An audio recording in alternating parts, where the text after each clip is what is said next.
looking to see if they had soldiers' names in it, and I ended up not finding James's name. So here it is, rear detachment. I'm calling him again, and finally I'm talking to somebody I actually know. It was somebody my husband was cool with, and you know, he was like, well, Mrs. Long, he was like, all I can tell you right now is that you have to wait and see if you get a phone call within the first 24 hours of this being reported. That freaking sucks. The waiting game is no joke. Well, long story short, I never got that call.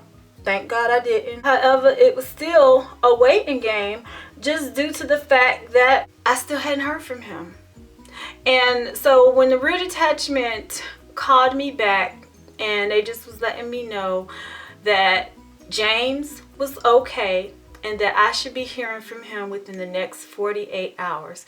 Y'all, it took like a huge weight off of me, because finally I know he is breathing, he's alive. Now, I don't know if he's okay. However, just to know that he's still breathing and he's still alive was music to my ears. Well, James happens to call me, and I was at work. And when your husband is deployed, y'all, you don't know what phone number he gonna be calling from, because satellite numbers, they picking up connections from the States and stuff like that. So you just never know who gonna be calling. So you answer all the calls, okay? You don't ignore them like I do now. He calls me and I'm at work, and y'all, when I heard that brief pause, when I said, hello, thank you for calling Charlotte Russe, and it was a pause, I knew it was him. and I ain't gonna lie, y'all, I almost got kicked out the store that day because I screamed. I let out a scream, and I was just so thankful. I like fell to my knees on the floor at the register, and all I could do was thank God, and I proceeded to talk to my husband right then and there. I was so happy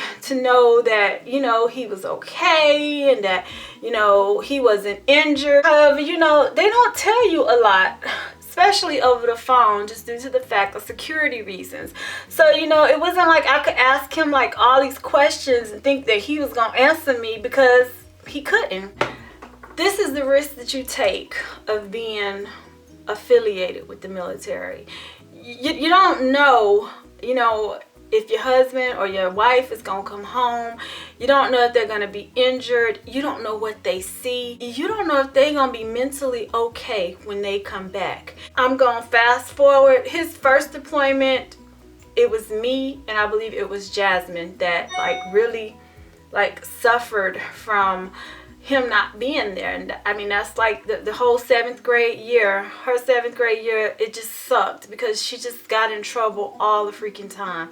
I went through a serious mental breakdown to where I was depressed, and I had to seek some therapeutic help. I needed that. I was doing a lot of praying, talking to God, and you know, that's how I had to keep myself grounded. And I mainly had to do this for my daughters, y'all, because if I would have just been a mental mess, God knows how they would be right now. James came back from that deployment. That was for 9 months. Then he was back in Fort Drum for a whole year, and he just commuted back and forth when they would have 4-day holidays and stuff like that. When he would take leave, he would come home. And y'all, we did this ish for 4 years. Now, I'm gonna say that the second deployment, I actually handled a whole lot better, just due to the fact I had made a career change.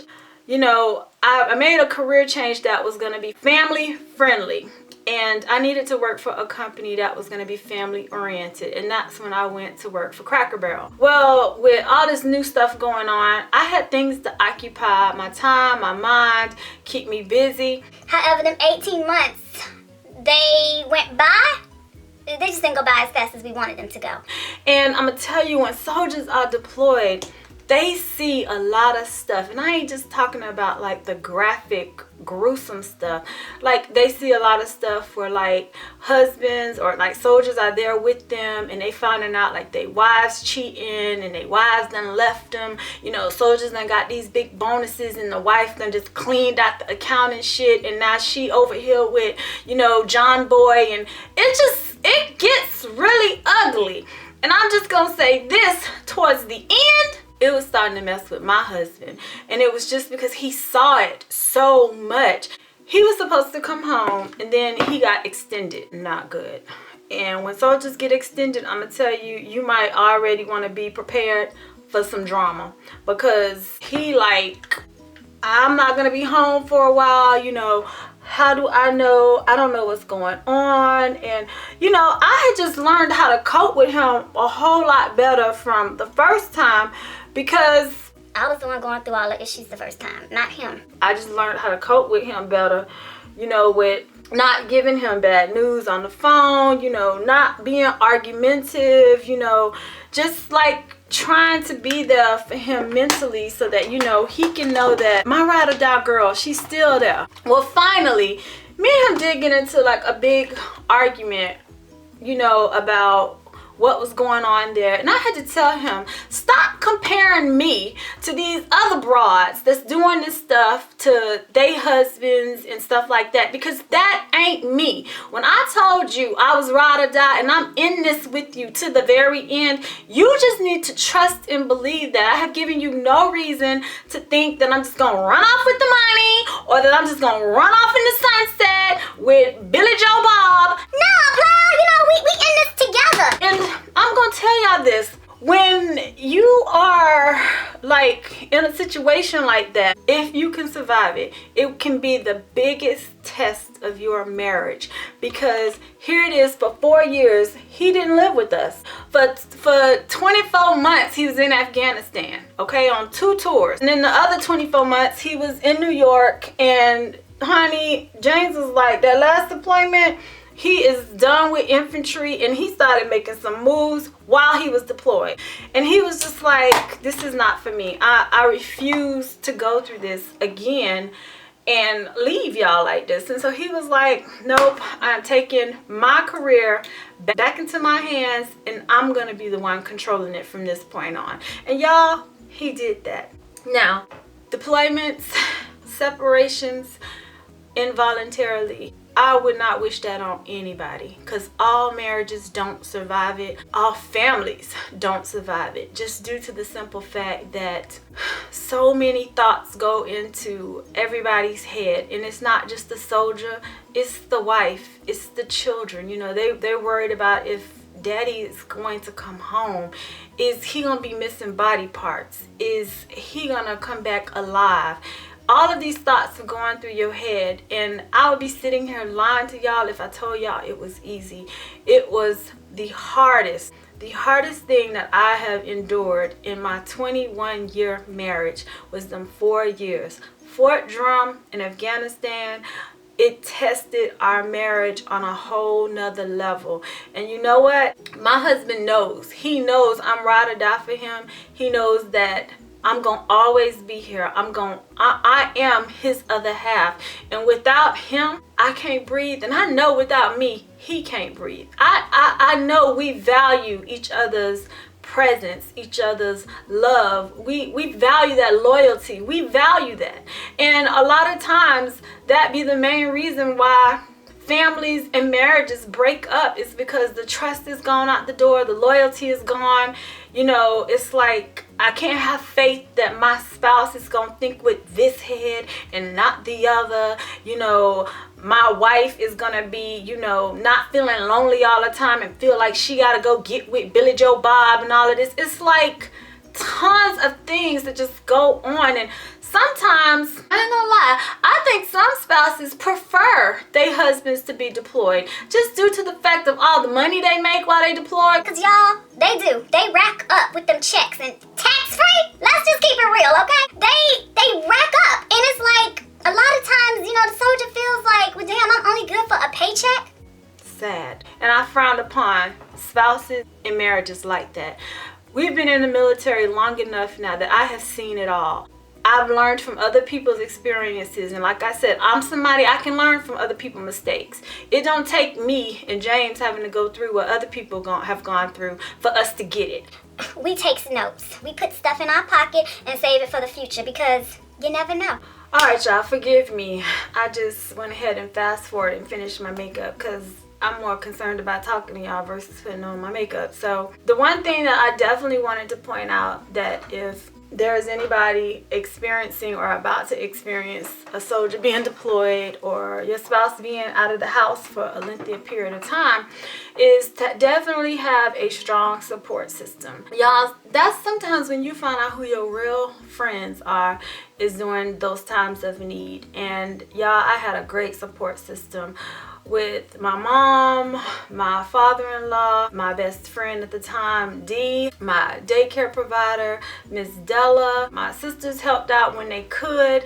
It's just like, it's detrimental to you being able to keep yourself together too on the adult front, because face it, if our kids ain't squared away, it's kind of hard for us to focus on anything else. Another thing, like my husband, like his biggest fear was our children like forgetting him and like not remembering that he's daddy, particularly Jada at the time, because Jada was 2 years old when he got deployed, and that was just like everything to him. Like, I don't want her to forget who I am. So that was my job, to make sure that Jada knew where daddy was, and I always told her he was at work, and you know, just always making sure that, you know, she identified with who he was. When he called, I always had a picture in front of her, you know, so that she relates that this voice belongs to this man, and just always trying to keep him involved with everything that was going on with them.